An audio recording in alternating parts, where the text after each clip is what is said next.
Alors j'y tenais réellement et ça y est, elle est réelle, la vidéo sur la gouache qui retrace un peu tous les fondamentaux qu'il est bon de connaître lorsque l'on souhaite débuter la gouache, ce nouveau médium que l'on ne connaît pas. Et alors pour moi, il était temps de le faire parce que d'une part, j'avais beaucoup de questions sur le sujet, donc ça permet en fait de renvoyer les personnes qui me posent des questions sur cette vidéo au lieu de répondre de façon individuelle à chacune des personnes. Et d'autre part, c'est aussi un médium que j'utilise de moins en moins. Donc je me dis, avant d'oublier toutes ces petites choses, ces petites astuces, etc., je préfère tout mettre dans cette vidéo et au moins le savoir, eh bien, il restera au fil des années. Donc pour ce faire, j'ai fait plusieurs petits points que je dois absolument aborder avec vous. Ça va du matériel à la façon d'employer la gouache, les alternatives, etc., etc. Donc normalement c'est assez complet, enfin je l'espère en tout cas, c'est tout ce que j'ai pu accumuler comme savoir petit à petit au fil des années, en tout cas le principal surtout. et, euh, et puis voilà, donc ça va être une sorte de discussion en fait, hein. C'est pas très, c'est structuré, mais je vais pas faire de cours théoriques, c'est vraiment une transmission de savoir d'artistes à d'autres artistes qui me regardent tout simplement.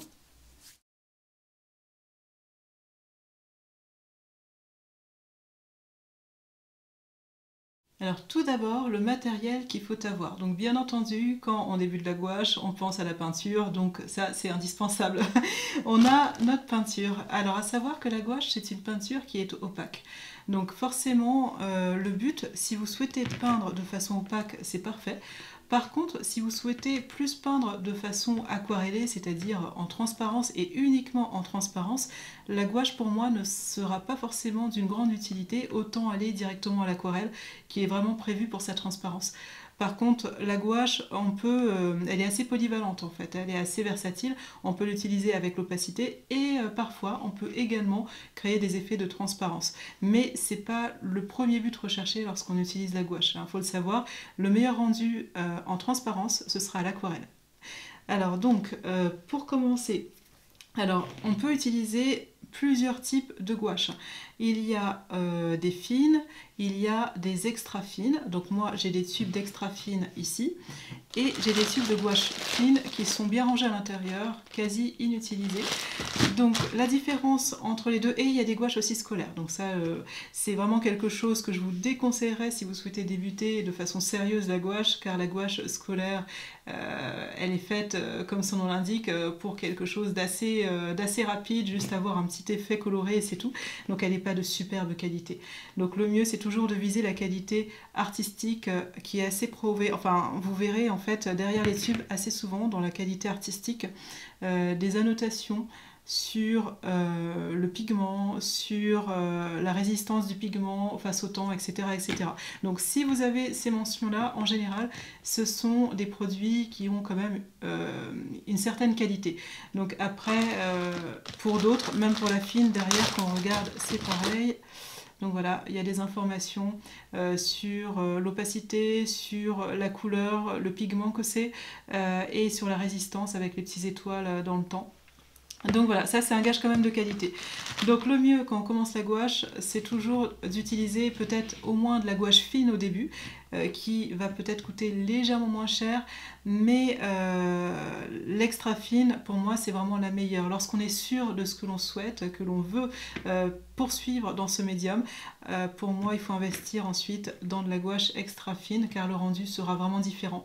Il y a beaucoup moins de charge à l'intérieur, donc ça fait que la couleur aura moins tendance à changer, il y aura moins besoin de pigments pour avoir une certaine couleur en fait. Donc après ça c'est un feeling, c'est au fur et à mesure du temps on s'en rend compte et après petit à petit on fait ses essais, on achète de nouveaux tubes, etc. etc. Donc voilà. Donc ensuite, après ces tubes-là de fine, d'extra fine, donc j'ai bien dit qu'il fallait éviter les gouaches écolières. En fait, c'est les gouaches soit type pastille, ou alors les gouaches qui sont également en tube, mais vendues dans des boîtes en fait. Il y a toutes les couleurs dans des boîtes qui coûtent pas très cher, donc en général, ça, il faut essayer de les fuir. Les bonnes qualités de peinture, c'est souvent les peintures qui sont vendues de façon individuelle. Après, donc les couleurs qu'il faut avoir quand on commence la gouache. Donc là, j'ai plein de tubes de gouache parce que j'en ai collectionné aussi, il faut dire. Dès qu'on commence un médium, on a envie d'avoir toutes les couleurs que l'on trouve dans le magasin. Mais c'est pas bon. Après, j'ai eu des cadeaux, hein. C'est pas que moi qui me suis acheté tout ça.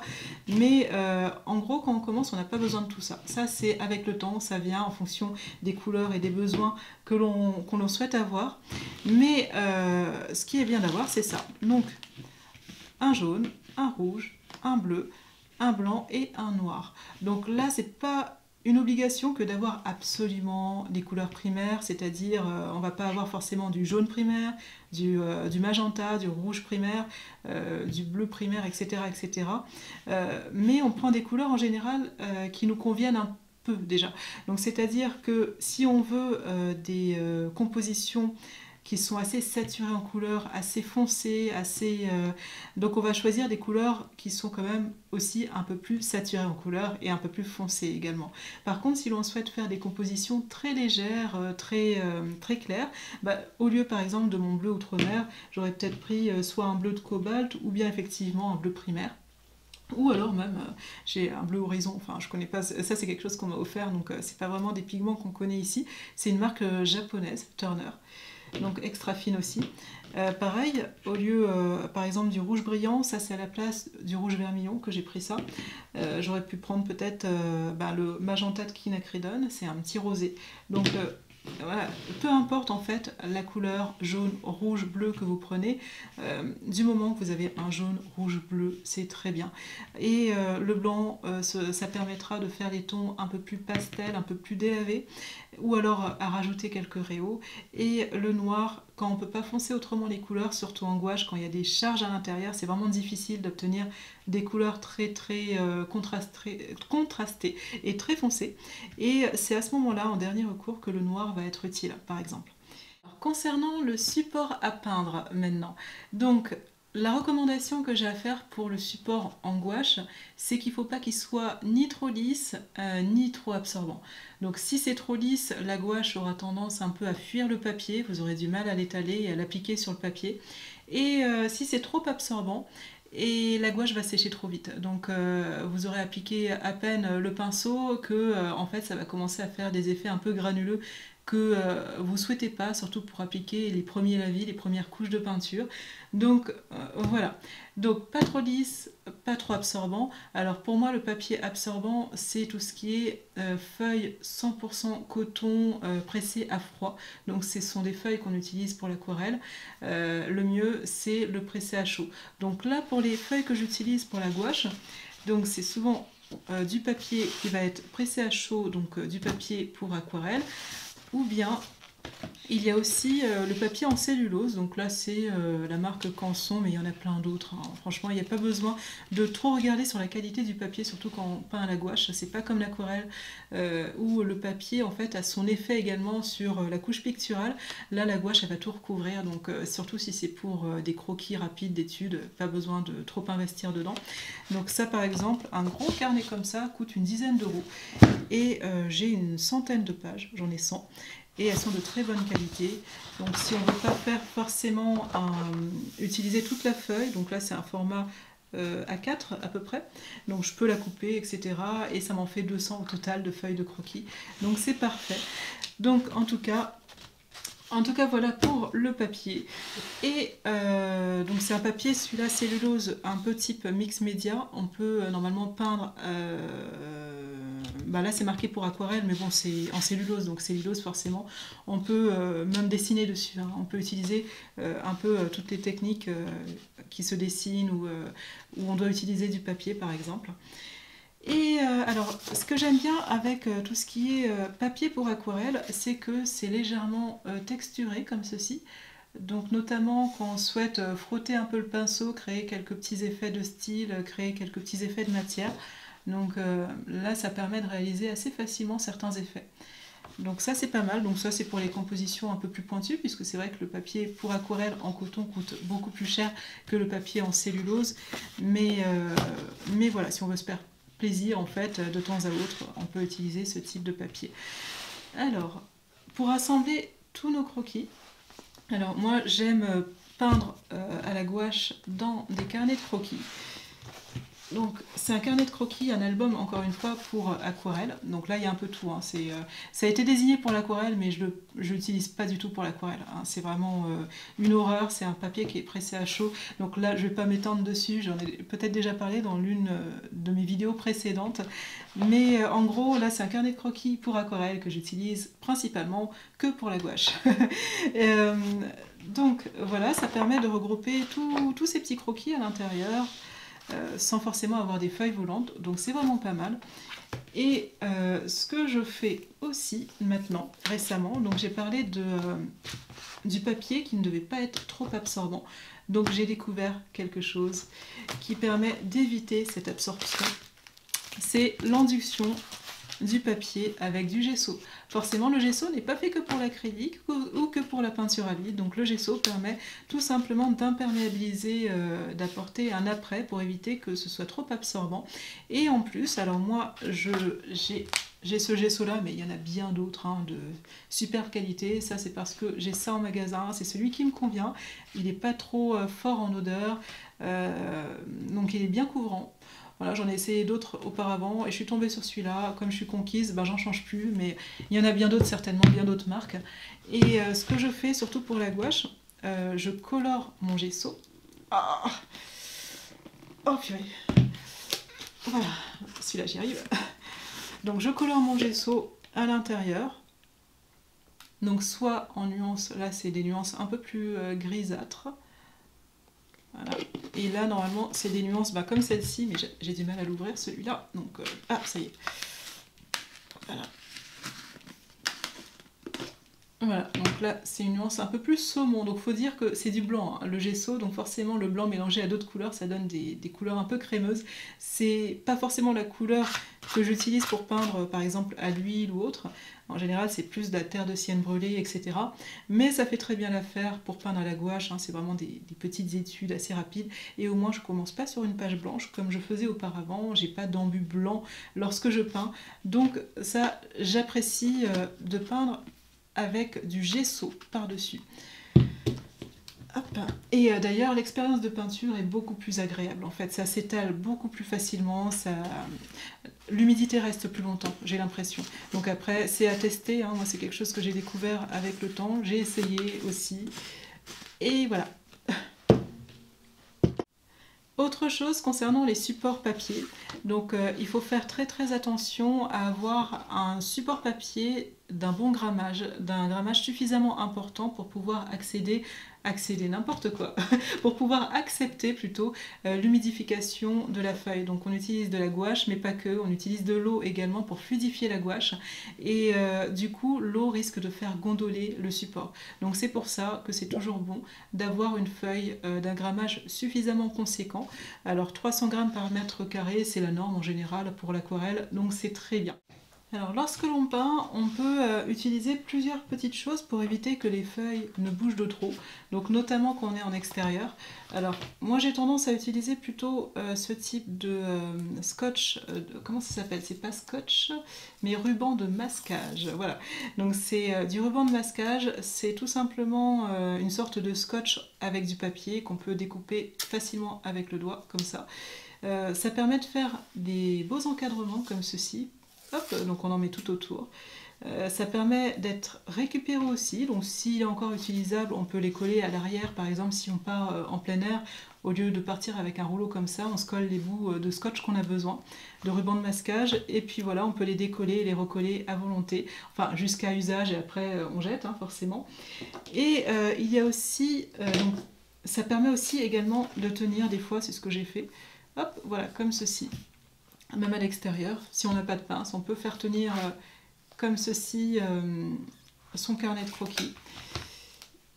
Et sinon, alors c'est la même chose pour les feuilles, donc pareil, on peut encadrer la feuille. Et on peut utiliser également des pinces, hop, comme ceci. Donc là, les pinces, quand on est dehors, ça va. Par contre, quand on est sur un support, par exemple, un peu plus rigide, des fois, on peut avoir l'impression que c'est un peu gênant. Donc voilà, ça crée une sorte de petite pente juste derrière. Donc il y a ce type de pince, il y a aussi ce type de pince, je crois qu'on ça s'appelle Bulldog. Alors je sais plus lesquelles s'appellent Bulldog en fait, c'est soit celle-là, je crois que c'est celle-là qui s'appelle Bulldog. Et donc pareil, on fait tenir le carnet, là elles sont petites, c'est juste que j'avais ça sous la main, mais j'en ai des plus grandes quand même. Et ce qui est bien avec ce genre de pince là, c'est que on peut comme ceci rabaisser les petits clapets derrière pour éviter en fait d'avoir les petits papillons qui dépassent comme ceci. Donc quand on est dehors, ce qui est pas mal aussi avec ce genre de pince, c'est que on peut faire tenir un pinceau dedans, comme ça. Donc voilà.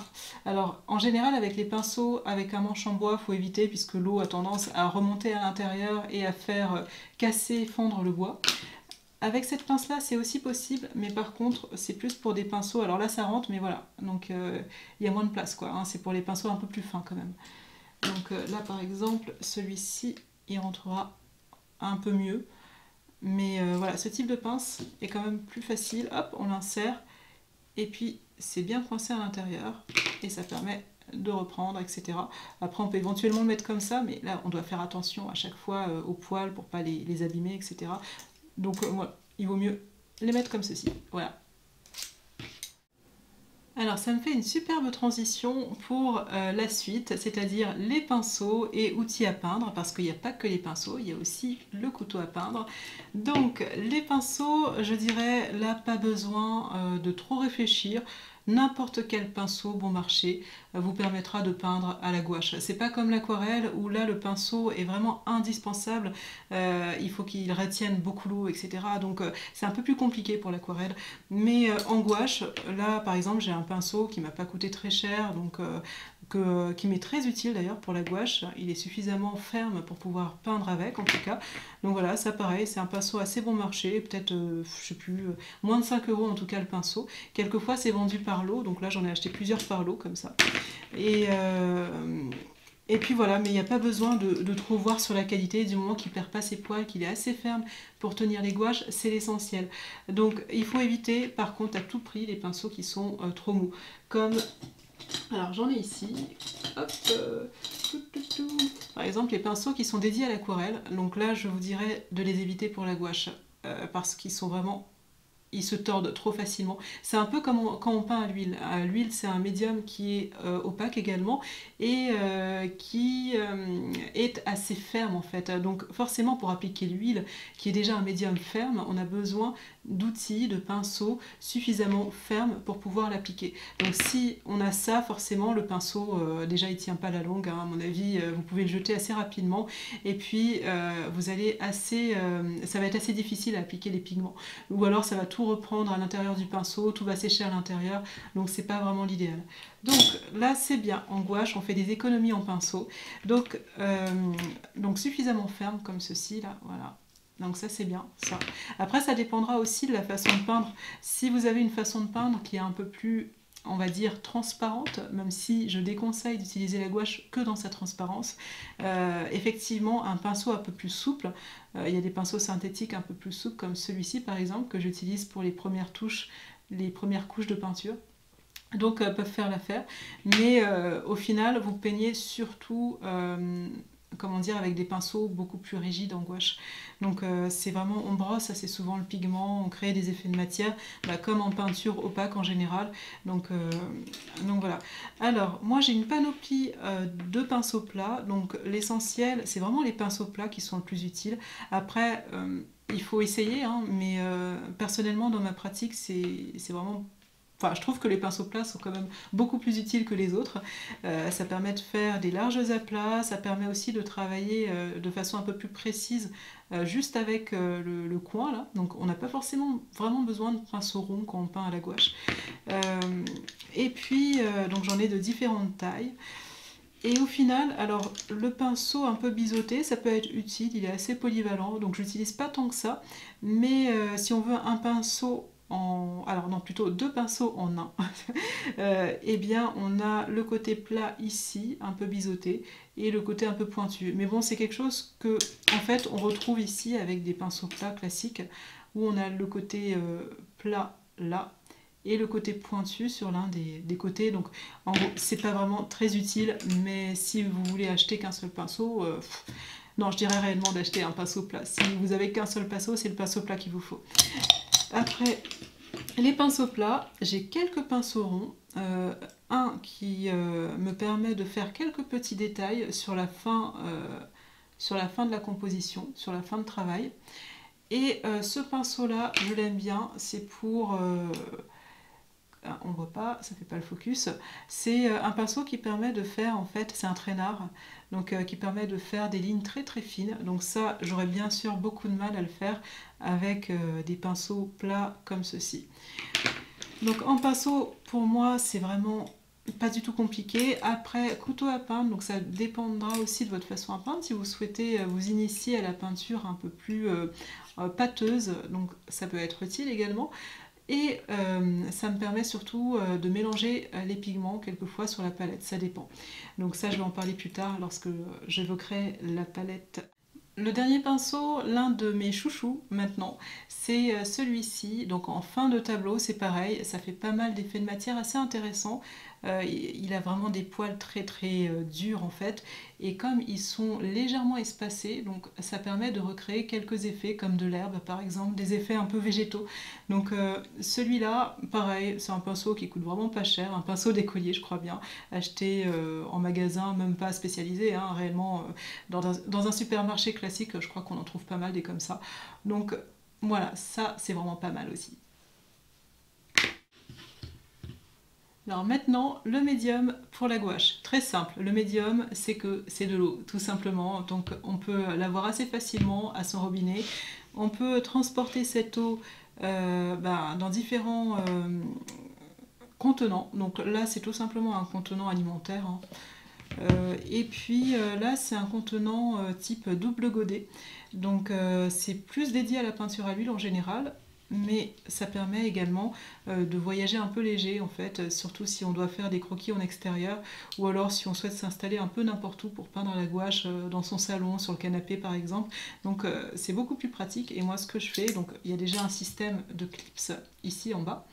Et ce que je fais assez souvent, pour plus de sûreté, je rajoute hop, cette petite pince. Et en général, cette petite pince, elle fait double usage parce que je peux la clipper également sur soit le carnet de croquis, soit sur le support rigide en fait. Donc voilà, c'est souvent ce que je fais. Et puis là, sur un support, par exemple, si on travaille sur une table, on a plus d'espace, on a besoin de beaucoup d'eau. Donc voilà, il y a ce type de pot. Ça peut être aussi un ancien pot de yaourt, ça peut être plein de choses en contenant. Donc l'eau, c'est vraiment très très pratique parce que d'une part c'est économique, c'est le même médium d'ailleurs que l'aquarelle, hein, que pour l'aquarelle, et c'est pas quelque chose qu'on doit acheter, hein, si on n'en a plus on le retrouve assez facilement. Et puis bien entendu c'est beaucoup plus sûr au niveau toxicité, donc surtout quand on débute les médiums, on va dire, avant de commencer l'huile. Alors je dirais pas qu'il faut peindre à la gouache avant de commencer l'huile, mais si on a un peu d'appréhension, notamment sur la toxicité de certaines peintures, c'est pas forcément que dans le médium d'ailleurs, ça peut être aussi dans la peinture, hein. Attention, la gouache également dans les pigments, c'est pas forcément très naturel, hein, ce qu'il y a dans les pigments, donc n'allez pas non plus l'exposer et le donner à des enfants qui seraient pas en âge de les utiliser correctement par exemple. Mais l'eau c'est quand même un médium qui est très sûr au niveau toxique, donc on sait que si on s'en met sur les mains, sur les doigts, il n'y a pas de risque en fait, hein. On peut se laver les mains plus tard, etc. Il n'y a même pas besoin de laver les mains, que dis-je, on peut s'essuyer les mains, on n'a pas de risque que ça pénètre à l'intérieur de la peau et d'avoir des effets d'allergie cutanée ou autre. Donc au final, pour la peinture de plein air, vous allez utiliser plutôt des récipients qui se ferment. Donc pas forcément des récipients qui sont dédiés à la pratique des arts, hein. Là, c'est un récipient alimentaire acheté en supermarché. J'ai aussi des godets qui sont spécialement normalement étudiés pour la peinture à l'huile, mais qui font aussi l'affaire pour d'autres médiums. Là par exemple, j'y ai mis de l'eau. Donc il y a un joint ici qui permet d'éviter à l'eau de couler. Donc bien entendu, il ne faut pas le secouer, hein, puisque ça a ses limites, mais voilà, c'est très pratique, encore une fois avec la petite pince qui se clipse. Et pour l'intérieur, donc là c'est tout simplement un pot de verre, un yaourt qui a été vidé et lavé. Donc c'est pratique pour l'intérieur lorsque vous êtes sur une table. Et ça, alors c'est quelque chose que je voulais vous montrer. que j'ai acheté mais que je n'utilise pas, qui n'est pas très pratique à mon goût. Donc c'est censé être quelque chose pour la peinture de plein air, comme c'est assez léger, c'est compact, voilà, ça se met assez facilement dans un sac. Sauf que, alors bien entendu, vous allez ouvrir, donc c'est télescopique, vous allez l'ouvrir, vous allez verser votre eau dedans, et en fin de peinture, eh bien, il faudra tout ranger.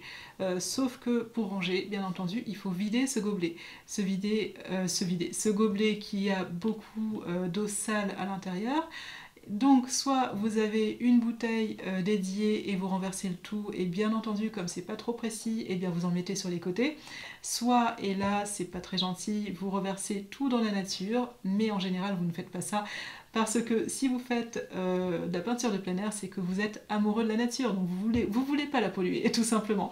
Donc ça c'est vraiment pas du tout pratique du tout finalement pour la peinture de plein air, et je vois pas vraiment de plus-value en fait, autant utiliser ce pot de yaourt par exemple à l'intérieur, ou bien si vous avez besoin de beaucoup d'eau, hop, vous utilisez cette eau à l'intérieur, ça se clipse, ça se déclipse facilement, et vous remportez tout avec vous pour pouvoir évacuer le tout ailleurs que dans la nature. Alors pour la palette en gouache, il n'y a pas trop de soucis non plus, il n'y a pas trop de questions à se poser, vous pouvez utiliser un peu tout support rigide comme palette. Donc là j'ai une plaque de plexiglas, là j'ai une assiette en porcelaine, donc qui permet de voir les couleurs aussi, hein, c'est blanc, c'est bien. Là j'ai une boîte de crayons qui est recyclée, donc qui est pratique pour le plein air. Et notamment elle est aimantable, donc je peux les monter sur un support pour pas qu'elle bouge. Et puis il y a aussi ce type de palette, mais c'est pas vraiment une palette pour le mélange, c'est plus une palette pour conserver les peintures. Donc c'est une palette humide hermétique qui permet d'éviter que les gouaches ne sèchent et de transporter assez facilement toutes les couleurs de gouache qu'on a besoin à l'intérieur. Donc c'est quelque chose, j'ai déjà fait une vidéo dessus, je ne vais pas trop m'étendre. Si vous souhaitez la voir, n'hésitez pas, elle est dans mon historique de vidéos déjà publiées. C'est quelque chose que j'utilise pas forcément maintenant, donc de toute façon j'utilise plus trop la gouache, mais il faut pouvoir l'entretenir. Donc allez voir cette vidéo, j'explique tout dessus. Et puis voilà. Donc pour la palette, donc peu importe la palette que vous allez utiliser, il ne faut pas qu'elle soit poreuse. Donc à un moment donné, ce que je mettais, c'était une feuille de papier, ça va pas par exemple. La feuille de papier, elle va absorber l'humidité, et ce que l'on veut, c'est que la gouache reste humide un maximum de temps, car la gouache sèche très très vite. Surtout quand vous êtes à l'extérieur et qu'il y a l'air ambiant, il fait chaud, etc. Donc c'est encore pire. Donc ce que l'on veut, c'est une palette assez lisse, hermétique, non poreuse. Et pour ce faire aussi, pour vous aider, on peut faire une palette humide artisanale. Donc là c'est une palette humide, donc plus pour la conservation des peintures et transporter un peu moins de tubes de peinture. Et sinon vous avez les palettes humides que vous pouvez acheter d'ailleurs, hein. Là je dis artisanales, mais on peut les acheter aussi, c'est fait pour l'acrylique en général.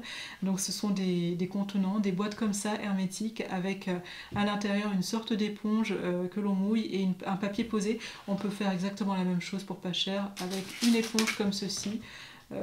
On mouille son éponge et puis on pose dessus un papier sulfurisé comme ceci. Donc le papier sulfurisé devient un peu plus humide et permet aux gouaches de rester humides et fraîches un maximum de temps. Donc attention par contre, il ne faut pas que cette palette hermétique, que l'eau aille sur le dessus. Parce que si ça va sur le dessus, ça va se rajouter au mélange sur votre palette. Et du coup les couleurs risquent d'être trop liquides, donc ça c'est la limite. Donc si vous en avez vraiment besoin, je dis pour l'extérieur ça peut être utile, sinon si vous en avez pas besoin, tant qu'à faire autant éviter hein, d'avoir trop de choses d'ailleurs à transporter. Et peut-être que juste le spray d'eau vous suffira pour réhydrater un peu. Mais en général, quand le dessus sèche, c'est que c'est en général trop tard, donc c'est à un moment donné très très difficile à vivre lorsqu'on peint à la gouache. C'est assez insupportable en général. Quand la gouache sèche, je pense qu'il n'y a rien d'autre à faire que d'en mettre une nouvelle un peu plus fraîche. Mais bon, sinon, voilà, il y a ces méthodes-ci aussi avec le petit spray d'eau. Mais le risque du spray d'eau, c'est encore une fois d'en mettre un peu trop et qu'au final, vous faites des jus en fait de gouache et vous n'avez plus de texture suffisamment ferme pour peindre avec de la gouache un peu plus ferme.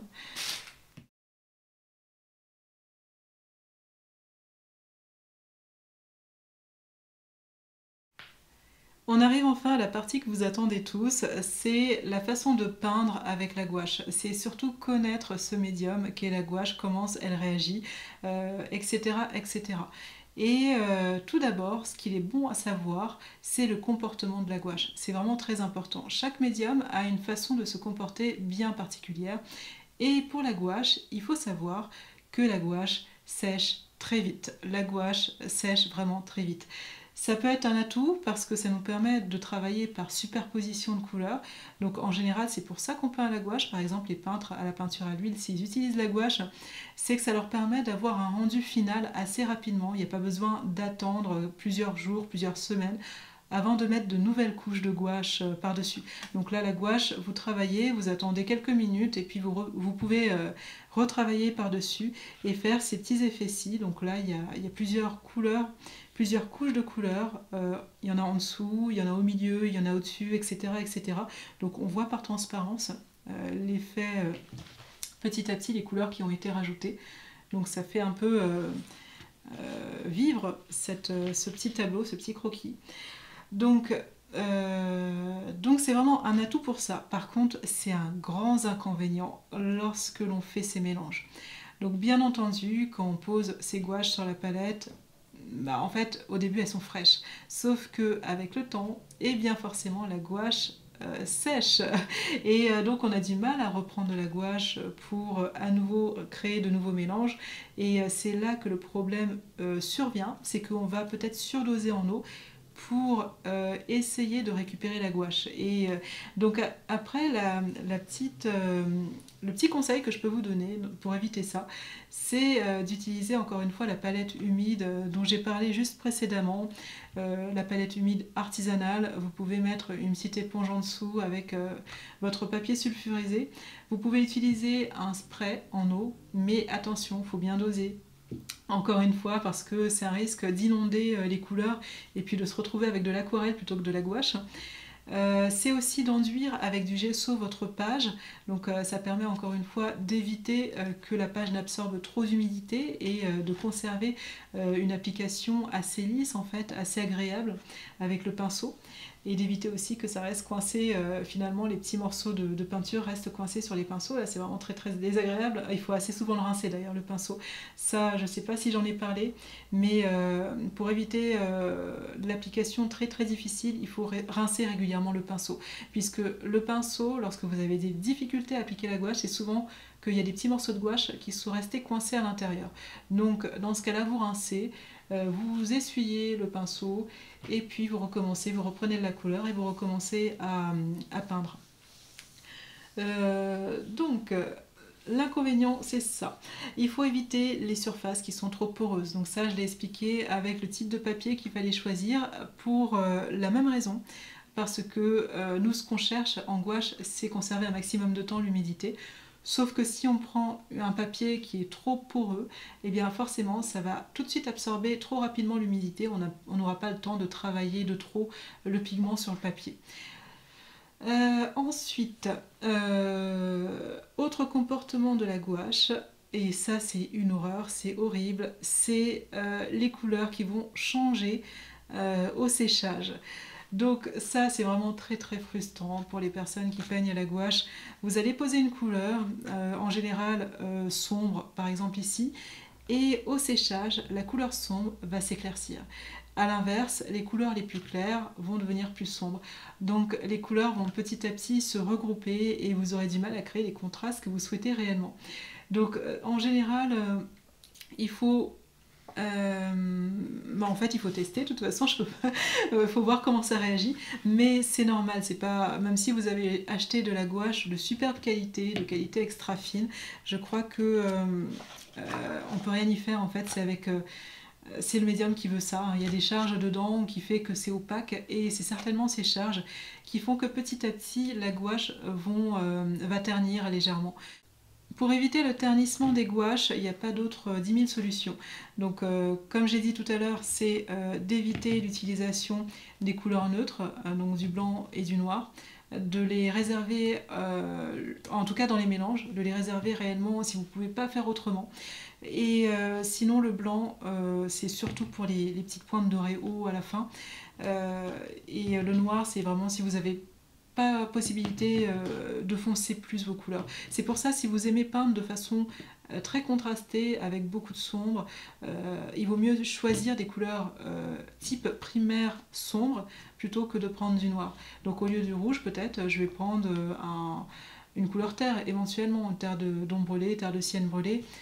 Au lieu du jaune citron que j'ai ici, je prendrai peut-être un ocre jaune, etc. Des couleurs un peu plus foncées. Donc pour éviter le ternissement, il y a cette possibilité, mais aussi l'autre possibilité, et c'est là qu'on devient addict au tube de gouache, au tube de couleurs, c'est d'acheter des couleurs qui s'approchent le plus des couleurs que l'on souhaite. Mais ça, c'est vraiment par la suite, vous verrez vos besoins, vous trouverez petit à petit que vos compositions sont peut-être trop ternes, trop claires, vous les voulez un peu plus foncées. C'est à ce moment-là que vous allez acheter des tubes de couleurs qui correspondront plus à votre style de peinture. Donc voilà pour le ternissement. Ensuite, le comportement de la gouache, et qui est vraiment très apprécié en général quand on utilise la gouache, c'est souvent pour ça, c'est la réactivation à l'eau. Donc c'est un atout, d'une part, mais c'est aussi un inconvénient. Donc l'atout, c'est quoi? La réactivation à l'eau, c'est que ça vous permet soit d'effacer légèrement ce que vous avez fait, ça vous permet, si par exemple vos gouaches sont un peu trop séchées, de continuer le mélange avec un tout petit peu d'eau pour refluidifier un peu ces gouaches, mais pas à outrance, attention. Ça permet aussi de faire des fondus. Je ne sais pas si j'en ai qui seront jolis à voir, de fondus. Voilà, ce type de fondu là, très très lisse en fait par exemple. Donc ça permet de faire des fondus, donc éviter que ça sèche trop vite. Et donc c'est un atout pour ça. Mais également, donc il faut apprendre à le maîtriser, enfin à maîtriser cet atout, parce que ça peut devenir un inconvénient s'il n'est pas maîtrisé. C'est-à-dire que la gouache, au moindre coup de pinceau un peu trop humide, va se réactiver. Et c'est pas que la gouache que vous aurez mis au-dessus, mais également toutes les couches du dessous. Ça va se mélanger et créer justement en plus ce ternissement, parce qu'il y a des couleurs qui sont pas censées se mélanger avec votre couche picturale du haut en général. Donc là par exemple, j'ai mis de la terre de sienne brûlée en dessous. Donc si j'avais mis un peu trop d'eau, en fait la terre de sienne brûlée se serait mélangée, mais de façon très boueuse, avec le blanc, etc., de la neige. Donc ça n'aura pas été très esthétique. Donc voilà, c'est quelque chose qu'il faut maîtriser, il faut se faire peut-être quelques exercices, il faut connaître sa réaction pour savoir comment la contrer et l'utiliser réellement en fonction de ses besoins. Maintenant, il y a aussi en gouache, comme dans d'autres peintures, l'utilisation du blanc. Donc le blanc, il y a plusieurs types de blanc. Donc, il y a le blanc en général de titane et le blanc de zinc, c'est les principaux. Après vous avez aussi, là j'ai du blanc courant avec l'inel, donc je pense que c'est l'équivalent d'un blanc de titane également, donc qui n'est pas destiné réellement au mélange, mais plus à apporter des forts réaux.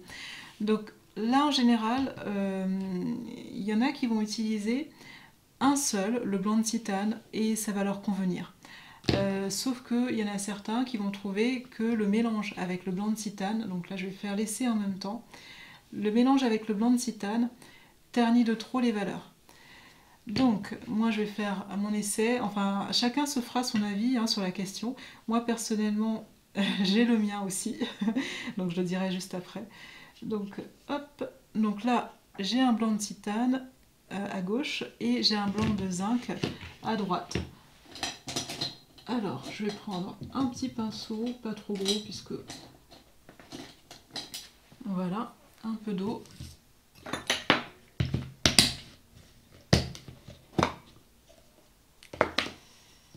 Donc voilà. Et puis, je vais mettre la même couleur pour les deux, comme ça au moins, il n'y aura pas de jaloux. Hop, on met un bleu outre-mer. Donc là, je vais faire mon premier mélange. Donc avec mon blanc de titane qui est juste ici. Donc blanc de titane, hop, je rince et je vais prendre mon bleu outre-mer. Donc j'aurais pu faire ça aussi avec un couteau à peindre. Hop, un peu de bleu outre-mer. Donc là par exemple, j'ai mis un peu trop d'eau. Voilà. Donc je mélange. Donc là j'ai une couleur qui est un peu pastel. Donc je vais un peu l'étendre pour que vous puissiez un peu mieux voir plutôt. Voilà, c'est un bleu assez pastel. Donc je vais faire pareil, je vais l'appliquer sur mon support. Ah, là vous serez d'accord, hein, ça change totalement mon bleu outre-mer. L'ajout de blanc, c'est pas forcément ce qu'on veut en général quand on peint à la gouache, hein. Donc c'est pour ça.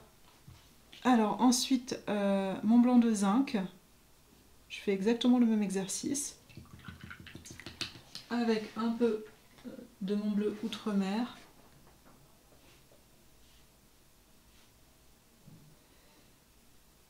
Et là on voit, donc c'est quasiment la même quantité que j'ai rajouté, hein, dans les deux. Avec le bleu de zinc, la couleur est toujours là, mais on voit elle est quand même atténuée. Donc si je mets un peu plus de blanc de zinc, forcément la couleur devient encore un peu plus pastel. Et petit à petit, elle va s'approcher de celle que j'ai eue avec le blanc de titane. Donc si je mets un peu moins de blanc de titane, comme ce que j'ai fait, je vais prendre un peu de blanc de titane et beaucoup plus de couleur, de bleu outre-mer.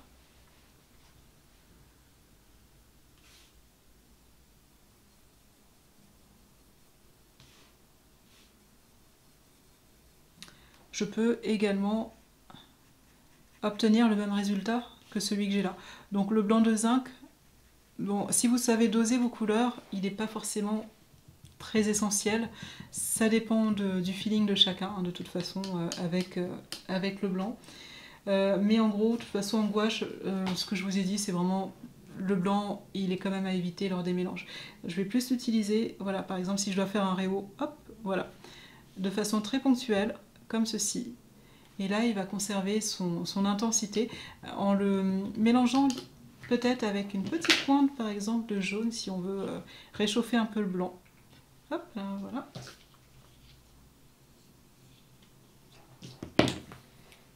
Si je le mélange avec un peu de jaune, par exemple, j'ai un blanc qui est un tout petit peu plus chaud. Voilà, ça se voit à peine. Mais bon, en gros, vous avez ces possibilités-là, hein. Il y a du blanc de titane, blanc de zinc. Le blanc de zinc est censé être plus transparent que le blanc de titane. Et bon, pour contrer l'opacité du blanc de titane, tout simplement, il faut en utiliser un peu moins que dans le blanc de zinc. La chose qu'il faut savoir aussi avec le blanc de zinc, notamment pour les peintures en général, moi pour la peinture à l'huile, je ne l'utilise pas. Parce qu'il a la mauvaise réputation que de faire jaunir les pigments, donc avec le temps. Donc au final, j'utilise que du blanc de titane pour mes peintures, j'utilise pas vraiment du blanc de zinc. Donc ça, c'est à chacun de voir ce qu'il préfère éventuellement. Après, la gouache, c'est un médium aussi qui est plus illustratif, donc il ne faut pas essayer de chercher du réalisme avec de la gouache. Le réalisme où vous allez faire beaucoup de mélanges aussi avec du blanc par exemple. Donc voilà, ça ne va pas forcément marcher, il y a trop de facteurs qu'on peut difficilement contrôler. Donc en général, c'est pour vous faire plaisir avec la couleur. Donc évitez de trop mélanger vos couleurs à la gouache, c'est quand même mieux. Si vous mélangez les couleurs, c'est que les couleurs justement, c'est pas les couleurs neutres, mais vraiment que les couleurs. Alors pour faire une application au pinceau qui soit réussie, je vais peut-être prendre un pinceau un peu plus gros, Alors je vais prendre lequel tiens, je vais prendre celui-ci. Donc pour une application au pinceau, en général, donc on va mélanger ces couleurs. De toute façon, hein, donc moi j'utilise le pinceau, ça permet d'éviter justement cet apport en eau quand le pinceau est mouillé, donc c'est peut-être plus facilement contrôlable avec un couteau à peindre. Après avec le pinceau c'est très bien, mais je vais vous dire ce qu'il faut faire pour éviter qu'il y ait trop d'eau déversée dessus. Donc vous prenez votre couleur, vous la mélangez, donc je recycle les couleurs que j'avais déjà sur la palette, vous les mélangez. Donc avec le couteau, comme j'ai dit, c'est vraiment pas mal parce que je conserve la texture de ma gouache qui reste ferme. Hop, voilà. Là, ça me fait un beau vert.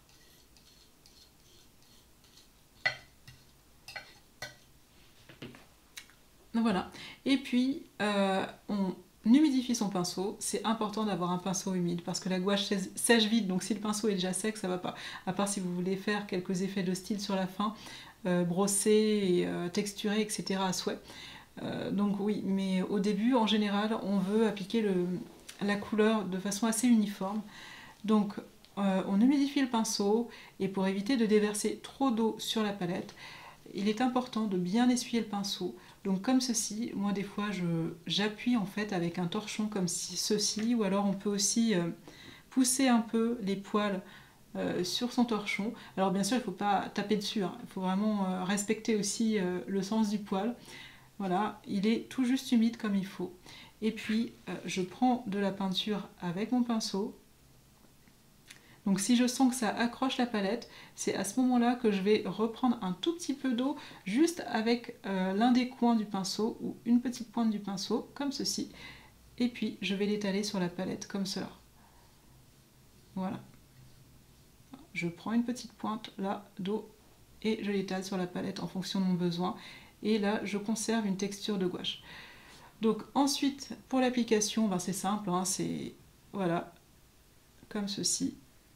Là, mon papier est texturé, donc forcément, ça fait des effets qui sont pas moches en soi, hein, puisque ça peut être un effet de style, notamment pour faire des effets de matière. Donc voilà, l'application au pinceau, pour éviter de trop galérer, se fait ainsi. Donc on reprend de la couleur, on applique dessus. Voilà. Après, alors soit il va falloir attendre que ça sèche totalement pour pouvoir mettre de nouvelles couches, mais la règle qui est valable pour toutes les autres peintures, surtout pour la peinture à l'huile par exemple, et même je dirais à l'aquarelle d'une certaine manière, c'est qu'il faut toujours travailler gras sur maigre. Donc au début vous avez des pigments qui sont très très dilués, mais petit à petit, au fur et à mesure que vous allez bâtir votre peinture, il faut rajouter de la peinture un peu plus ferme et un peu plus opaque à chaque fois, avec un peu moins d'eau à l'intérieur. Puisque si vous avez trop d'eau à l'intérieur de votre peinture, ça va réactiver les couches du dessous. Donc ce que je fais, c'est que je prends un peu plus de pâte. Bon là je vais prendre du blanc, c'est du blanc de zinc là, mais c'est pas grave. Là mon blanc de zinc, beaucoup moins d'eau que pour le verre que j'ai reconstitué ici. Et hop, je peux l'appliquer. Voilà, donc là j'ai pas de pigment qui vient perturber la couche du dessus que j'ai appliquée ici. Par contre, à l'inverse, si mon pinceau est trop humide, même si je le sèche un peu, s'il est trop humide, hop, je vais prendre un peu de jaune, et que j'applique, bon déjà on voit pas trop la couleur puisque j'ai utilisé une couleur foncée, et là on voit que la couche du dessous, le vert, est partie. Donc je peux même faire l'essai sans couleur, donc là, en frottant à peine, voilà, hop, je pose mon pinceau et puis voilà. Donc là, si vous êtes en train d'appliquer la couleur, bah forcément ça se retire et petit à petit, c'est ce qu'on veut pas. On veut vraiment une peinture qui se bâtit sans avoir d'effet comme ça un peu approximatif en fait, qui montre une absence de maîtrise de la gouache. En tout cas, la clé, si vous avez du mal à appliquer votre peinture, c'est toujours rincer lorsque vous sentez que ça accroche, même si vous avez du pigment à l'intérieur, ça accroche. Débarrassez-vous du pigment qu'il y a dedans, c'est que le pigment, la peinture a séché à l'intérieur des poils. Donc rincez bien le pinceau, rincez bien. Ensuite, vous enlevez l'excès en eau comme ça. Et puis vous reprenez votre couleur sur la palette. Si sur la palette c'est trop sec, donc soit comme j'ai dit avec le petit coin du pinceau, et puis vous prenez un tout petit peu d'eau, mais vraiment pas beaucoup, et ensuite vous l'appliquez sur votre palette et ça réactive tout de suite. Soit vous prenez hop, un petit spray en eau, vous aspergez légèrement, et puis c'est reparti, c'est pareil, hop, et vous frottez un peu. Voilà, mais en général, le mieux c'est d'éviter d'arriver à ce moment-là quand il faut frotter quand même, puisque là on voit la texture de la gouache, elle est un peu partie. L'autre chose aussi, la petite astuce pour éviter que ça sèche trop vite, c'est de faire des petites boules en fait de peinture. Donc là j'en ai mis très peu puisque c'était juste pour l'exercice, mais en général quand vous sortez vos peintures, vous faites une petite boule, vous l'étalez pas, vous faites une petite boule lorsque vous posez votre peinture et à l'intérieur, bon peut-être que la surface sera sèche, mais à l'intérieur vous aurez encore de la gouache humide. Donc voilà, c'est mon dernier conseil. concernant l'application au pinceau et la gouache sur palette.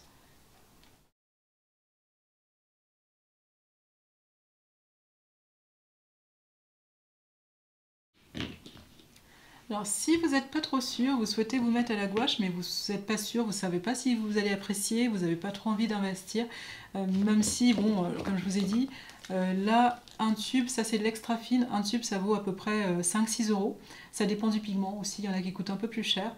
Donc là j'en ai combien? J'en ai 5, donc ça me fait à peu près maximum 30 euros pour ceci, avec les pinceaux bon marché. Mais si vous avez un peu peur, vous êtes un peu frileux, donc autant vous avez des aquarelles, vous pouvez prendre vos aquarelles, bon en tube c'est quand même mieux, hein, ne prenez pas en godet, et un tube blanc et noir de gouache.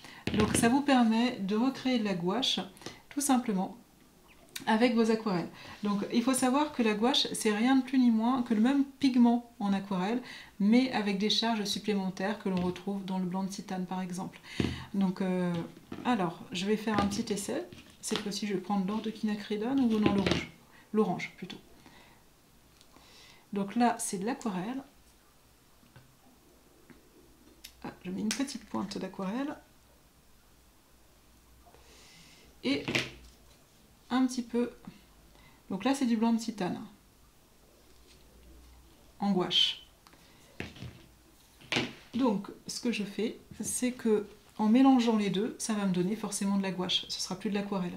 Donc là, je prends un petit peu de blanc et je mélange à l'intérieur du pigment en aquarelle. Et là, j'ai de la gouache, tout simplement. Et donc, quand je l'applique, voilà, ça me donne de la gouache qui est bien opaque. Donc, bien entendu, en faisant ça, forcément, je rajoute du pigment, du blanc au pigment. Forcément, la couleur est un peu moins vive que ce qu'elle était tout à l'heure. Après, la gouache, c'est ça aussi, hein, ça ternit petit à petit. Mais ça vous permet petit à petit de vous familiariser avec cette texture de la gouache, pour pas cher, juste avec un tube de blanc. Et le noir, c'est surtout pour les couleurs un peu plus foncées. Forcément, si vous mettez du blanc dans un bleu outre-mer, ça va donner un pastel. Donc là, si vous voulez une couleur un peu plus foncée, ben prenez un peu de noir. Donc là, je vais mettre... Donc là, c'est du bleu outre-mer en aquarelle.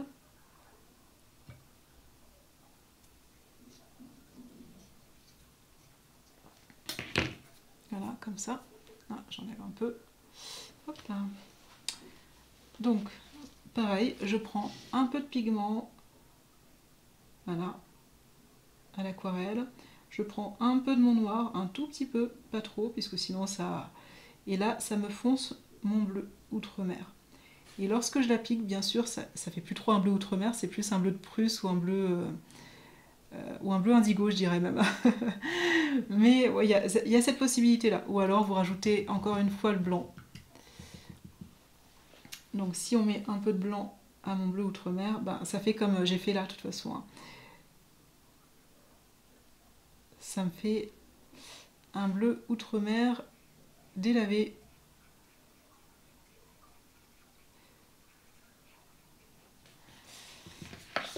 Voilà, de la gouache fait avec de l'aquarelle et un tube de blanc et éventuellement un tube de noir à la gouache.